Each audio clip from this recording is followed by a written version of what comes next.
तो चलना है तो अभी चलो, तैयारी करके क्या जाना। नागराज जी जो हमारे आध्यात्मिक गुरु थे, तो जब उन्होंने घर छोड़ा अपना 1947 में, जब घर छोड़ा जनवरी 47 में, तो उनकी फैक्ट्री थी, पेंसिल बनाने की फैक्ट्री भी थी, बहुत बड़ा कारखाना था। कुछ अंग्रेजों के साथ मिलकर के उन्होंने कारखाना लगाया था, तो वो चलाते थे। उस पेंसिल का नाम भी नागराज पेंसिल था। पुराने लोग जानते होंगे नागराज पेंसिल आती थी पहले, उन्हीं के नाम से आती थी।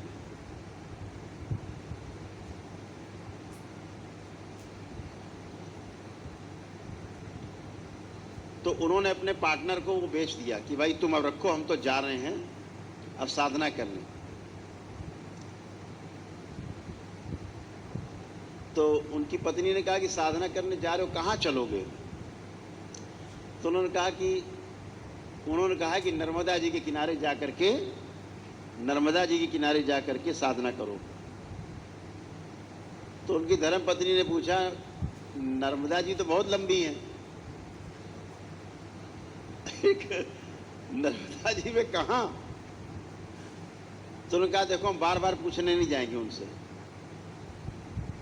अब उन्होंने नर्मदा जी कहा है तो जहां से नर्मदा निकलती वहीं चलते हैं, बात ही खत्म, तय हो गया।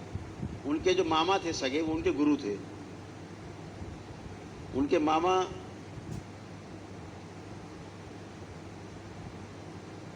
बहुत नामी शंकराचार्यों में से नाम था उनका,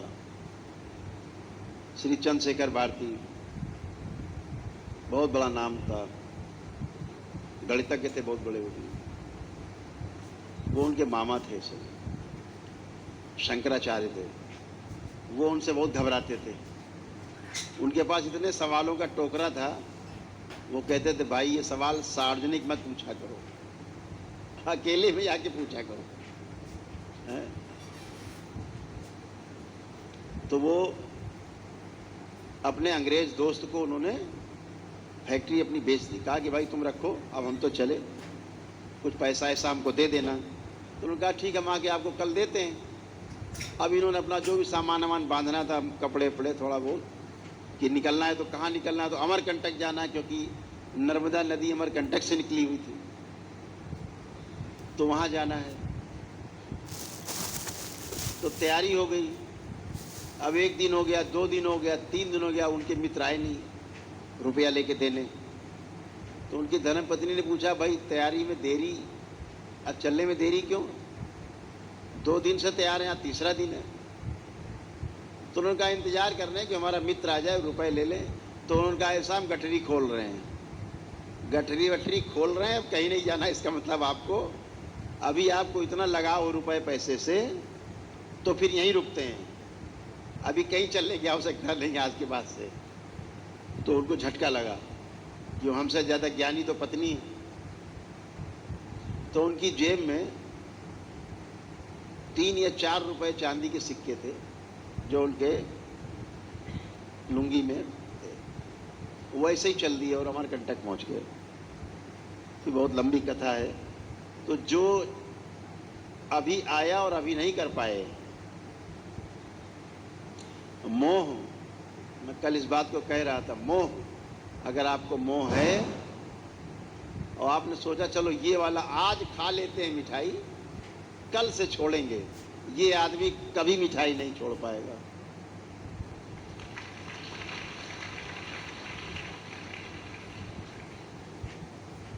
जो सामने परोसी हुई थाली में मिठाई छोड़ दे, वही मिठाई छोड़ सकता है, ये ध्यान रखना।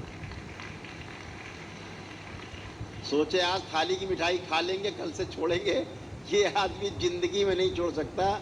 समझो इसकी इच्छा शक्ति बहुत कमजोर है, बहाने बना रहा है ये, अंदर के शरीर बहाने बना रहे हैं, पीछे पीछे बहाने हैं, सब बहाने हैं।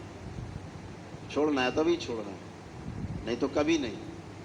ये वाला काम कर ले फिर छोड़ देंगे, नहीं छूटेगा। उससे आगे की डिमांड बनेगी।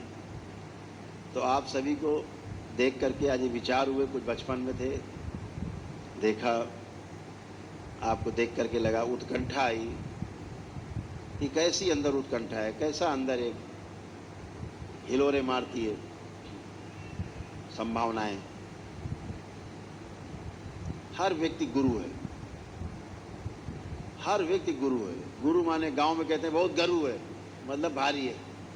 गरु मतलब गुरु बोल रहे हैं वो। यहाँ गांव पूछो, कोई भारी चीज दो, बोलो देखो कैसा है, तो बताएगा बहुत गरु है। यहाँ के आदमी बताएगा गांव में गरु माने गुरु कह रहा है, गुरु माने भारी। अब भ्रंश है थोड़ा बोलने में। तो हर व्यक्ति गुरु है। आप जब चलते हो ना तो आपका गुरुत्व केंद्र जो है ना वही सेंटर में रहता है, तभी आप चल पाते हो। आपका गुरुत्व केंद्र जरा सा गड़बड़ हो जाए, गिर पड़ोगे। शरीर ही गिर पड़ेगा, जीवन की तो बात छोड़ो। जीवन का केंद्र अगर गड़बड़ाया तब तो सीधे आदमी पाखाने भागता है। बहुत खुशी हो जाए, बहुत बड़ा दुख आ जाए, अचानक से नाभि हट जाती है अपने स्थान से, जीवन का केंद्र डगमगा जाता है। जीवन का केंद्र डगमगाया और आप डगमगाए, शरीर की व्यवस्था हिल जाती है। तो आप सभी हमेशा एक बात का ध्यान रखो, अपना जो गुरुत्व केंद्र है उसको मजबूती से ध्यान रखो, उसी पे ध्यान रखो, अपने गुरुत्व पे। जो अपना गुरुत्व है, अपना गुरुत्व का भाव है, चाहे शरीर का गुरुत्वाकर्षण का केंद्र है, चाहे जीवन का गुरुत्व का भाव है, उसका हमेशा ध्यान रखो। अपने गुरु होने पे, अपने गुरु होने का हमेशा अभिमान रखो, तो कभी भी डगमगाओगे नहीं। आप सामने वाले का गुरुत्व का केंद्र देखेंगे, अगर सामने वाले का आप गुरु का केंद्र ढूंढेंगे जीवन का, आप डगमगा जाएंगे। इसलिए ध्यान अपने पर, हमेशा स्वयं पर ध्यान हो, सेल्फ, अपनी ओर ध्यान जाना चाहिए। साक्षी भाव, दृष्टा भाव।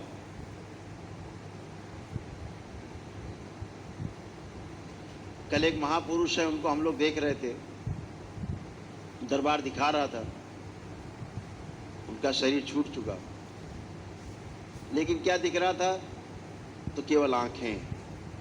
आंखें कैसी? केवल आंखें, कोई हलचल नहीं शरीर में। शरीर है लेकिन कोई हलचल नहीं, मन में कोई हलचल नहीं। दृष्टा भाव, ऐसे ऐसे देखना, ऐसे ऐसे ऐसे देखना, शरीर हिल भी नहीं रहा है, क्योंकि वो उनके जीवन में था, ऐसा समाधि प्राप्त थे, इसलिए वो दृष्टा भाव में तब भी थे। शरीर छूटने के बाद दृष्टा ही भाव। तो जो दृष्टा भाव है तमाम कष्टों से आपको तोड़ देता है, तमाम बने बनाए झूठे रिश्ते नातों से तोड़ता है। फिर जब झूठे रिश्ते नाते टूटते हैं तब सही मायने में आप कर्तव्य निभा पाते हैं। ये ध्यान रखिए, जब तक ये झूठे रिश्ते नाते मोह और अहंकार से निर्मित रहते हैं, आपको लगता है मेरा ये रिश्ता, मेरा ये रिश्ता, मेरा ये रिश्ता, इससे ये रिश्ता, आप प्रिय हित और लाभ में डोलते रहते हैं। बारी बार अंदर की यात्रा नहीं हो पाती, बारी बार घूमते रहते हैं। यात्रा तो न्याय, धर्म और सत्य की है, दोनों ही आप में विद्यमान है, दोनों ही आप में है। चुनाव आपको करना होता है कि हमें प्रिय हित और लाभ में जाना है कि न्याय, धर्म और सत्य के रास्ते पे जाना है। चुनाव आपको करना है, दोनों हाथ आपके, एक एक चीज है, किसका सदुपयोग करना है। बहुत बिरले होते हैं जो न्याय, धर्म और सत्य की यात्रा पे निकलते हैं। ध्यान रखो, समाधि में प्राप्त होने के लिए, समाधि को उपलब्ध होने के लिए, ज्ञान को उपलब्ध होने के लिए एक क्षण काफी है, जिसके लिए आदमी जन्मों जन्मों तपस्या करता है। जन्मों जन्मों वो आदमी, हम लोग सब लोग प्रयास करते हैं, प्रयत्न करते हैं कि वो क्षण आ जाए। वो क्षण आना नहीं होता है, वो क्षण रहता ही है, उस क्षण में हम रहते ही हैं। समस्या यहाँ है कि खजाना हमारे पैर के नीचे दबा होता है और फावड़ा लेके हम सामने खुदाई करते रहते हैं। खजाना पैर के नीचे होता है, वहाँ फावड़ा चलता नहीं, फावड़ा हम आगे मारते रहते, वहाँ खजाना है नहीं। हम बाहर देखते रहते, खजाना तो अंदर ही रहता है, हमेशा अंदर भरा पड़ा है। दृष्टि अंदर जाए, खजाना अंदर ही है, बाहर खजाना नहीं है।